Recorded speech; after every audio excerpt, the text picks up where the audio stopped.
ಅಖಂಡ ದೇವದುರ್ಗದ ವೀಕ್ಷಕರುಗಳ ನಮಸ್ಕಾರ. ಲೋಕಸಭೆ ಚುನಾವಣೆ ಮುಗಿದು 15 ದಿನಗಳಲ್ಲಿ ಡಿ.ಕೆ. ಶಿವಕುಮಾರ್ ಕರ್ನಾಟಕದ ಸಿಎಂ ಆಗ್ತಾರೆ. ಬಸನಗೌಡ ಪಾಟೀಲ್ ಯತ್ನಾಳ್ ಭವಿಷ್ಯ.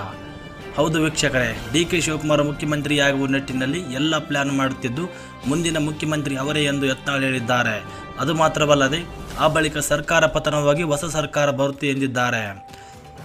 ಲೋಕಸಭೆ ಚುನಾವಣೆ 2024ರ ಮುಕ್ತಾಯವಾದ 15 ದಿನಗಳ ಬಳಿಕ ಡಿ.ಕೆ. ಶಿವಕುಮಾರ್ ಅವರು ಕರ್ನಾಟಕದ ಮುಖ್ಯಮಂತ್ರಿ ಆಗಲಿದ್ದಾರೆ ಎಂದು ಬಿಜೆಪಿ ಶಾಸಕ ಬಸನಗೌಡ ಯತ್ನಾಳ್ ಅವರು ಹೇಳಿಕೆ ನೀಡಿದ್ದಾರೆ.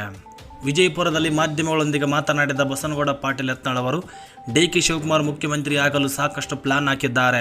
ಬಾಗಲಕೋಟೆಯಲ್ಲಿ ಸಚಿವ ಶಿವಾನಂದ ಪಾಟೀಲ್ ಮಗಳನ್ನು ಗೆಲ್ಲಿಸಿಕೊಟ್ಟರೆ ಶಿವಾನಂದ ಪಾಟೀಲನ ಜೊತೆಗಿರುತ್ತಾರೆ.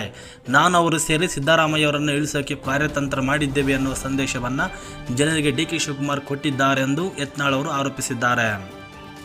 ಸಿದ್ದರಾಮಯ್ಯ ಅವರನ್ನು ಸಿಎಂ ಕುರ್ಚಿಯಿಂದ ಇಳಿಸಲು ಮುಂದಾದರೆ ಕಾಂಗ್ರೆಸ್ ಸರ್ಕಾರವೇ ಒಡೆದು ಹೋಗುತ್ತದೆ. ಹೊಸ ಸರ್ಕಾರ ಅಸ್ತಿತ್ವಕ್ಕೆ ಬರುತ್ತದೆ ಎಂದು ಭವಿಷ್ಯ ನುಡಿದರು. ಕಾಂಗ್ರೆಸ್ ಸರ್ಕಾರದಿಂದ ರಾಜ್ಯದ ಜನತೆಗೆ ಕೊಟ್ಟಿರುವ ಪಂಚ ಗ್ಯಾರಂಟಿಗಳಲ್ಲಿ ಸಿದ್ದರಾಮಯ್ಯ ಸಿಎಂ ಆಗೋದು ಕೂಡ ಒಂದು ಗ್ಯಾರಂಟಿ ಎಂದು ಯತ್ನಾಳ್ ಹೇಳಿದರು. ಮುಂದುವರಿದು ಮಾತನಾಡಿದ ಬಸನಗೌಡ ಪಾಟೀಲ್ ಯತ್ನಾಳ್ ಅವರು ದೇಶಕ್ಕೆ ನರೇಂದ್ರ ಮೋದಿ ಅವರನ್ನು ಬಿಟ್ಟರೆ ಪರ್ಯಾಯ ನಾಯಕ ಇಲ್ಲ ಎಂಬುದು ಜನರಿಗೆ ತಿಳಿದಿದೆ.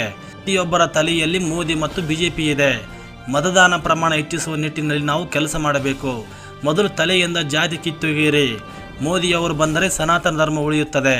ನಮ್ಮ ಜಾತಿಗಳು ಇರುತ್ತವೆ. ಎಲ್ಲ ಸಮುದಾಯದವರು ನೆಮ್ಮದಿಯಿಂದ ಜೀವನ ಮಾಡಲು ಸಾಧ್ಯ ಎಂದರು. ನಗರದಲ್ಲಿ ಒಳ್ಳೆಯ ಮಹಾನಗರ ಪಾಲಿಕೆ ಸದಸ್ಯರಿದ್ದಾರೆ. ಪ್ರಾಮಾಣಿಕತೆ ಉಳ್ಳ ಪದಾಧಿಕಾರಿಗಳ ಒಳ್ಳೆಯ ತಂಡವಿದೆ. ವಾರ್ಡ್ಗಳಲ್ಲಿ ಮನೆ ಮನೆಗೆ ಭೇಟಿ ನೀಡಿ ನಮ್ಮ ಸರ್ಕಾರದ ಸಾಧನೆ ತಿಳಿಸಿ ದೇಶದ ಹಿತದೃಷ್ಟಿಯಿಂದ ತಮ್ಮದೇ ಬಿಜೆಪಿಗೆ ಮತದಾನ ಮಾಡಲು ತಿಳಿಸಬೇಕೆಂದು ಬಸನಗೌಡ ಪಾಟೀಲ್ ಯತ್ನಾಳ್ ಅವರು ಹೇಳಿದ್ದಾರೆ. ವೀಕ್ಷಕರೇ, ನಾವು ಕೊಡುತ್ತಿರುವ ಸುದ್ದಿ ನಿಮಗೆ ಇಷ್ಟವಾದರೆ ವಿಡಿಯೋ ಲೈಕ್ ಮಾಡಿ, ಶೇರ್ ಮಾಡಿ, ತಪ್ಪದೆ ನಿಮ್ಮ ಅಭಿಪ್ರಾಯಗಳನ್ನು ಕಾಮೆಂಟ್ ಮಾಡಿ ಮತ್ತು ನಮ್ಮ ಯೂಟ್ಯೂಬ್ ಚಾನಲನ್ನು ಸಬ್ಸ್ಕ್ರೈಬ್ ಮಾಡೋದನ್ನು ಮಾತ್ರ ಮರಿಬೇಡಿ.